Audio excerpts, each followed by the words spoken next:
오늘 전할 말씀은 이민교회의 시험과 문제 해결, 이런 제목으로 은혜를 나누고자 합니다. 이것은 다른 말로 말하면 광야교회의 시험, 오늘날 모든 교회의 시험과 동일한 내용들입니다. 사실상 하나님은 이스라엘 백성을 구약 성경을 보면 그들을 430년 동안 애굽에서 종살이 하다가 모세를 여호와 일에 훈련시켜서 준비시키시고 이스라엘 백성을 출애굽시킵니다. 그들이 출애굽을 해서 홍해를 건너 광야 40년이란 세월을 지내서 그들이 드디어 마침내 가나안 땅으로 입성하게 됩니다. 우린 여기서 이스라엘 백성들이 왜 광야에서 40년 동안 머물러야 될까요? 그들이 출애굽해서 가나안 땅, 약속의 땅은 사실상 일주일이면 들어가는 땅입니다. 일주일이면 들어갈 수 있는 그들을 왜 하나님께서 40년이라는 세월을 보내야만 하였을까요? 하나님은 이스라엘 백성들이 하나님 백성이길 원하고 이스라엘 백성이 하나님 되시길 원한 겁니다. 그들을 택하시고 그들을 훈련시키시고 그들을 복주시기 위한 것입니다. 결국 이스라엘 백성을 사랑하기 때문인 것입니다. 그래서 그들은 반드시 광야 40년 훈련을 거쳐야 될 것입니다. 그들이 그 40년 광야 훈련 동안에 받은 내용들을 보면요, 가장 먼저 물에 대한 시험입니다. 출애굽해서 광야 땅에 들어가서 사흘이 지나니까 그들이 가지고 온 물들이 다 떨어졌죠. 이게 이제 마실 물이 없으니까 그 사막에서 그들은 물 때문에 죽을 수밖에 없습니다. 물은 곧 생명이기 때문입니다. 그래서 그 원망을 모세에게 했고 모세가 하나님께 기도했더니 드디어 그 마라에 쓴 물을 단물로 바꾸는 놀라운 역사가 있습니다. 그러니까 물에 대한 시험, 마시는 것에 대한 시험을 합니다. 또 먹는 것에 대한 시험, 메추라기와 만나를 통해서 그들을 배불리 먹입니다.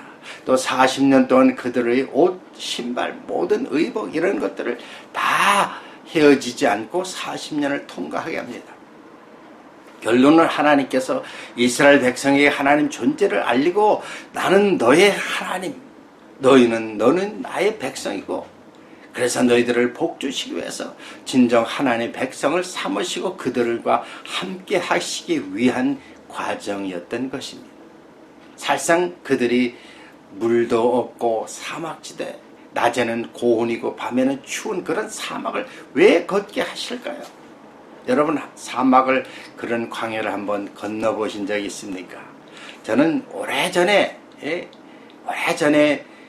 미국에 와서 일리노이주에 있는 시카고를 출발해서 그 한겨울에 출발해서 저 밑에 남쪽으로 내려갔습니다. 그럴 때 버스를 타고 쭉 내려가니까요, 그 추운 겨울에 내려가면서 점점 날씨가 바뀌면서 그 겨울옷을 벗고 텍사스에 가니까 완전 여름옷을 입었습니다. 그 후에 텍사스에서 다시 출발해가지고 그 네바다, 뉴멕시코를 지나서 LA까지 올 때도 그 지나오는 과정이 큰 사막을 건너왔습니다. 밤에는 춥고 낮에는 덥고 바깥에 보면 선인장들만 있고 그런 과정. 그 올 때 한 며칠을 걸려서 버스를 타고 오는데 그때는 그레이하운드, 개그린 버스라 그랬죠. 그레이하운드 버스를 타고 막 올라오죠. 그런데 7시간마다 운전수가 바뀌는데 계속 며칠을 타고 오니까요, 제가 텍사스를 출발해가지고 LA 오니까 완전히 LA 와서는 그냥 넉다운 되었습니다. 얼마나 고달픕니까? 그 버스 안에서 쭈그리고 잠자고 그 긴 과정을 거쳐보니까요, 참 내 일생에서 이런 과정을 내가 겪는구나. 그러니까 미국에서 가서 그런 사막의 길을 통과한 것을 볼 때 참 좋은 교훈을 얻었습니다. 결론적으로는 정말 그런 교훈을 통해서 내 생에 참 좋은 경험을 겪은 것처럼 이스라엘 백성도 하나님께서 이 광야를 통해서 그 놀라운 축복을 주시길 위한 것입니다. 그런데 그 광야 훈련 동안에 하나님을 만나지 못하고 하나님을 깨닫지 못할 때는 광야에서 죽습니다. 이것은 오늘날 우리가 교회 생활하는 것도 마찬가지입니다. 출애굽에서 교회 들어와서 신앙생활을 잘 해야 되는데 신앙생활하는 광야 생활 동안에 하나님을 만나지 못하고 내 자신만 드러내고 내 자신의 경험과 내 자신의 그 삶을 즐기다가 끝나버리면 그저 광야에서 이스라엘 백성이 죽는 것과 똑같습니다. 결국 광야라는 것은 하나님 말씀을 우리가 깨닫고 순정하고 실천하고 궁극적인 가나안 땅 천국에 들어가기 위한 것입니다. 여러분, 예수님께서 공생의 사역에서 가장 먼저 그분이 하신 것은 요단강에서 세례를 세례 요한한테 받습니다. 그것은 그 자신이 인간으로서 메시아의 대관식, 메시아를 드러내고 그분이 광야에 성령에 이끌려서 광야에서 40일 금식한 후에 마귀에게 시험을 받습니다. 그런데 예수님은 말씀으로 다 물리칩니다. 너희들이 떡으로 살 것이라 하나님 말씀으로 살아야 된다는 것입니다. 결국 우리 신앙생활은 하나님 말씀을 먹고 살아서 우리는 하나님 백성으로서의 의무를 다할 때 하나님의 놀라운 축복의 역사가 있는 것입니다. 여러분, 그래서 신앙생활 할 때 우리가 얼마나 말씀으로 잘 교육을 받았는지 안 받았는지는 여러분 신앙의 성공 여부가 달려 있는 것입니다. 저는 이민교회를 하면서 또 이민교회를 보면서 많은 것을 깨닫습니다. 예. 그런데 이민교회가 얼마나 어렵습니까? 예. 물론 한국교회에서도 개척하고 여러 가지 어려운 것들이 많지만 이민교회라는 것은 참으로 독특합니다. 미국에도 이민교회가 많고 캐나다도 많고 호주 외국에도 많이 있지만 특히 저는 캐나다에 거주하면서 제가 겪는 이런 많은 시험의 문제들, 이런 문제들은 어느 이민교회든지 다 겪으리라고 생각합니다. 근데 문제는 이민교회를 하면서 또 이민교회들을 보면서 느끼는 것은 가장 문제가 무엇일까요? 이민교회의 목회자의 자질 문제가 가장 문제라는 것을 깨닫습니다. 의후죽순으로 많은 신학교를 통해서 목사가 된 사람, 그러니까 한국에 정식으로 많은 과정을 거쳐서 목사가 된 분들이 한국에는 많지만 이 해외에 나온 이민교회, 이민사회는 정말 제대로 교육을 받고 영성훈련과 말씀훈련을 제대로 받은 목회자가 너무나 적다는 것입니다. 그러다 보니까 교회마다 많은 문제들이 끊임없이 일어나고 있습니다. 그러니까 신학교도 제대로 되지 않은 신학교, 그저 은혜 조금 받았다고 해서 그 군소신학교를 통해서 목회자가 되면 다 될 줄 알지만 그런 목회자들을 통해서 교회가 시작되기 때문에 이민교회의 문제는 엄청나게 난무하고 있다는 것입니다. 그러다 보니까 자연적으로 성도들이 하나님 말씀을 제대로 훈련을 받지 못합니다. 또 영성교육도 제대로 받지 못합니다. 그러다 보니까 성도들도 이 교회에서 제대로 순종하고 말씀의 축복도 모르고 어떻게 바른 신앙생활을 해야 될 것을 깨닫지 못합니다. 그래서 이민생활의 이 목회에서 가장 제가 느낀 것이 무엇입니까? 성도들이 한국처럼 그 교단에서 장로교, 감리교, 성결교, 순복교 이렇게 교단별로 다 돼서 그들이 교단의 교회와 정치와 헌법과 그런 규정에서 신앙생활하고 잘 그 나름대로 성장할 수가 있지만 이민교회의 성도들은 모여드는 교회는 전부 우후죽순으로 다 섞여져 있습니다. 장로교회에 들어가 보면 그 안에 순복음교회, 감리교회, 성결교회 다 섞여져 있습니다. 또 순복음교회 가도 장로교회 다 섞여져 있습니다. 그 교인들이 여기저기 다 떠돌아다니고 있습니다. 조금만 시험 들면 저 교회, 조금 들면 이 교회. 그러다 보니까 장로교는 장로교단 목회를 못합니다. 감리교는 감리교대로, 순복음대로 교회를 제대로 할 수가 없는 것이 교인들이 다 혼합으로 섞여져 있기 때문입니다. 그러니까 연합교회 교인들이 와서 장로교에서 연합교 식으로 하려니까 그 교회들이 문제가 많습니다. 그 어느 교회, 어느 교파들이 와서 많이 모여 있느냐에 따라서 그 교회는 장로교나 이런 교단에 관계없이 좌지우지되면서 흔들리고 있습니다. 그러니까 목회자의 자질과 성도들의 이 혼합된 상황 속에서 목회를 한다는 것은 얼마나 힘든지 이민목회 하시는 목사님들은 절실히 깨달을 것입니다. 그런데 분명한 것은요, 교단 문제, 또 이런 혼합되는 그런 성도들의 각 교단의 문제도 중요하지만 더욱 중요한 것은 그들이 어떤 교단 간에 하나님 말씀으로 잘 교육을 받았느냐 안 받았냐가 문제인 것입니다. 그 교단 내 그 관계없이 하나님 말씀을 잘 가르치고 내 어린 양을 먹이라, 내 양을 먹이라, 내 양을 돌보라 하는 주님의 베드로에게 부탁하신 것처럼 그렇게 하면 문제가 없죠. 그러나 그렇게 하지 못하니까 문제가 있는 것입니다. 요즘에 특별히 이민 오는 그 세대도 다 다르지 않습니까? 50년, 30년, 20년, 10년 최근에 이런 그 이민 온 세대도 다 혼합적으로 섞여져 있습니다. 옛날에 그 독일에 간 광부나 또 간호사들에서 온 그 세대, 또 정비사로 온 세대, 또 재봉하는 그런 세대, 또 투자 이민 온 세대, 또 독립적으로 기술 이민 온 세대, 이런 사람이 다 섞여져 있으니까 각 층의 그 성도들이 그 생각이 다 다릅니다. 그러니까 이런 것들을 다 다룰 수 있는 목회자가 과연 몇 명이나 될까요? 그들을 다 어떻게 다룰 수 있습니까? 그러나 분명한 것은 하나님 말씀으로 그들을 가르치면, 말씀 사역 속에서 성령의 역사가 일어나면 모든 것이 정리될 것이라 확신하는 것입니다. 그러니까 목회자의 경험을 통해서 1:1 제자 양육으로 한 사람 한 사람 신앙을 확인하고 교육을 시키고, 또 전체적으로 말씀을 교육시키고, 또 교단에 필요한 헌법과 정치를 시키고, 이렇게 해서 한 영혼 한 영혼이 와서 변화됐고 열매를 맺는 것을 보면 바로 거기에서 진정한 그리스도인이 탄생이 되고 진정한 교회 역할을 할 수가 있는 것입니다. 그런데 오늘날 이민 교회들은요, 이 말씀의 교육을 제대로 하지 않으니까 때가 되면 그들이 떠나가 버립니다. 은혜가 없어 떨어지고 또 이런저런 문제로서 떨어져가 나갑니다. 그러니까 신앙생활을 하다가 왔다가 그냥 세상적으로 나가는 성도들이 많습니다. 그러니까 교회가 말씀을 가르쳐야 되는데 말씀을 가르친 주의 종들이 너무나 연약하다는 것입니다. 또한 후임자 문제에 은퇴할 쯤 되면요, 훌륭한 후임자를 잘 훈련시켜서 그 대물림을 해야 되는데 첫 일에 목회자가 마냥 자기의 한 왕국인 양 죽을 때까지 그 가지려고 홀도하려고 딱 감싸고 있으니까 교회가 끊임없이 갈등이 옵니다.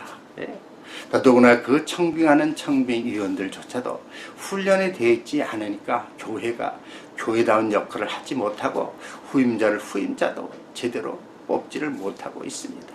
그러니까 주의 종들이 제대로 가르치면 교회가 말씀을 든든히 쓸 텐데 그런 문제가 되지 않습니다. 제 옆에 있는 가까운 교회는요, 10년 안에 목회자만 10명 가까이 바뀌고 있습니다. 얼마나 안타깝습니까? 한 목회자가 잘 말씀을 교육하고 영성으로 그들을 잘 훈련을 시키고 그들을 잘 주의 안에서 했다면 문제가 없는데 훈련을 제대로 시키지 못하니까 목회자가 바뀔 때마다 교인들만 혼돈이 오고 교인들만 상처만 받고 교회는 점점점 축소되고 어려움이 옵니다. 재정적으로 여러 가지 문제가 오는 것입니다. 그러니까 이민교회는 더 복잡해지죠. 우리 이민교회 오는 교인들의 특징이 무엇입니까? 고국이 그립고 한국 음식이 그립고 한국 문화 그립고 또 한국말이 그립고, 그래서 모여서 우리 정말 잘해보자. 그러나 중요한 교회의 목적은 무엇입니까? 불신자를 신자로, 신자가 말씀을 은혜받고 성령의 역사로 진정한 그리스도인으로 거듭나서 현세도 중요하지만 내세에 천국 갈 수 있는 길을 제시해주고 그런 구원의 확신을 가질 수 있는 진정한 그리스도인이 되는 역할을 교회가 감당해야 되는 것입니다. 그래서 오늘날 이 교회에 정말 그 한 영혼이 얼마나 중요한가, 그 영혼에 대한 열정이 주의 종에게 있어야 되는 겁니다. 그러니까 영성이 없으면, 그 영혼에 대한 그 사랑이 없으면 교회가 교회다운 역할을 하지 못하는 것입니다.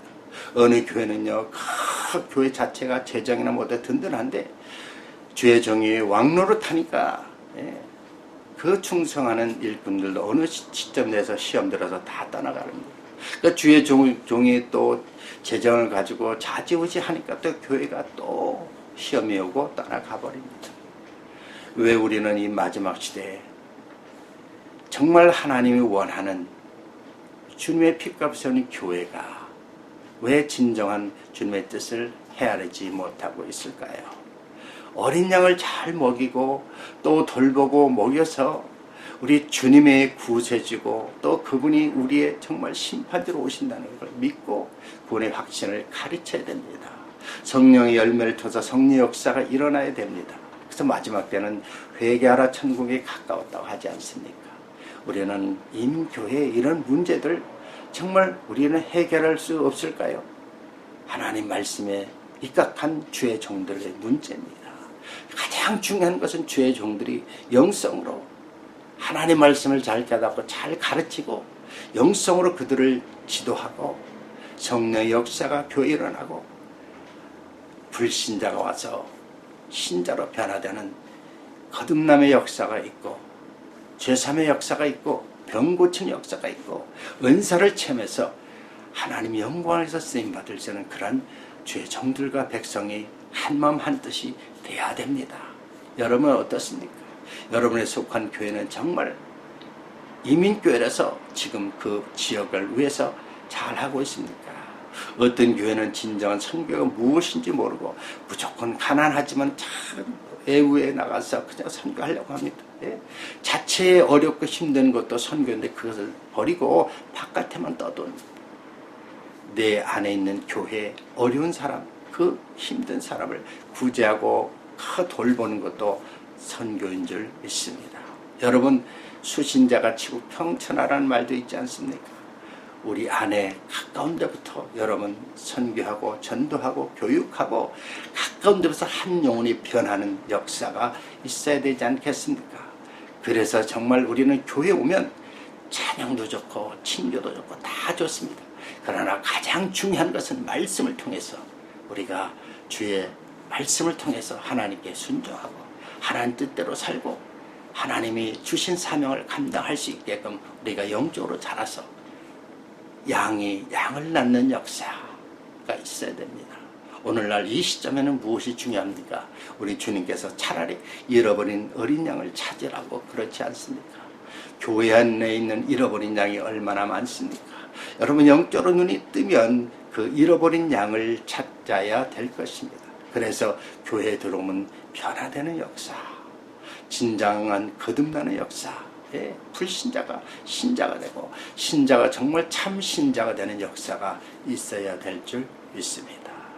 이민교회 정말 이러한 역사를 통해서 또 후임자들도 잘 미리 뽑아서 훈련을 잘 시키고 또 2세, 1.5세도 또 계속 대물림해서 그 교회가 나갈 수 있는 진로 방향을 잘 준비해야 되지 않겠습니까? 여러분 이민교회의 문제들 이민교회의 이런 시험들을 위해서 우리는 기도하면서 주의 종을 통해서 그런 것들이 정말 잘 마무리돼서 어려움이 있을 때마다 주님 앞에 기도하고 금식하고 또 주의 종의 말씀을 통해서 그들을 잘 깨우치고 그래서 정말 그 어려움을 잘 이겨나가서 주의 종과 주의 정말 일꾼들은 말씀과 기도에 전문했을 때 그런 문제들이 해결될 줄 믿습니다. 초대교회도 아나니아 삽비라처럼 구제 문제 가지고 물질의 문제 가지고 시험 들었지만 결국 그들이 깨달은 것은 말씀과 기도를 전무하면서 각자의 맡은 임무를 잘 감당할 때 교회는 정말 새롭게 변화되고 왕성한 역사가 이루어진 것입니다. 오늘의 마지막 시대에 특별히 이민 교회에 많은 문제들 여러분 있지 않습니까? 그런 문제들을 정말 교회마다 잘 생각하시고 말씀에 입각해서 잘 해결해 주셔서 하나님께 영광 돌리시기를 바랍니다. 마지막 기도로 한 영혼이 천하보다 귀하다는 사실을 깨달으시기를 바라겠습니다. 기도하겠습니다. 할렐루야. 하나님 감사합니다. 이민교회에 많은 문제들이 있습니다. 각 교단, 각 지방 여러 가지 또 부류들 여러 세대를 통해서 들어온 이민교회가 날마다 이제는 쇠하고 이제 교회마다 교회다운 그런 힘들이 연약하고 이 교회에서 힘들면 저 교회로 가고 또 저 교회에서 힘들면 또 다른 교회로 옮기는 떠돌이 신앙도 너무나 많습니다. 그런 신자들이 이제 말씀의 그 깊은 영적인 메시지를 깨닫고 말씀 중심으로 잘 성장해서 진정한 그리스도인이 거듭나면서 하나님 살아 역사심을 체험하며 간증케 해주시고 진정한 그리스도인으로서 영원한 천국을 사모하며 소망하는 저희들 되게 하여 주시옵소서. 오늘도 정말 이런 말씀을 통해서 우리가 떡으로 살 것이 아니요 하나님 입으로 나는 말씀으로 살아야 되지 않습니까? 마지막 때일수록 성령의 그 말씀을 사모하면서 하나님이 전신갑주를 취하는 역사가 있게 하여 주시옵소서. 살아계신 예수 그리스도 이름으로 감사하며 기도드리옵나이다. 아멘. 어떻습니까? 이민교회의 많은 시험, 또 많은 문제들 여러분 어느 이민교회나 다 마찬가지일 것입니다. 그러나 우리가 말씀 중심으로 성령 역사하심으로 말미암아 이제 교회가 회개하고 천국이 가까웠다는 사명감을 깨달으시길 바랍니다. 주님을 맞이할 수 있는 그런 자세로 신앙생활을 하기를 바랍니다. 좋아했다면 저를 눌러주시고요. 여러분 삶 속에 하나님의 은혜가 축복이 넘쳐나서 진정한 그리스도인으로서 성령의 열매를 맺어가시기를 주의 이름으로 축원합니다. 할렐루야. 감사합니다. 주 안에서 승리하십시오.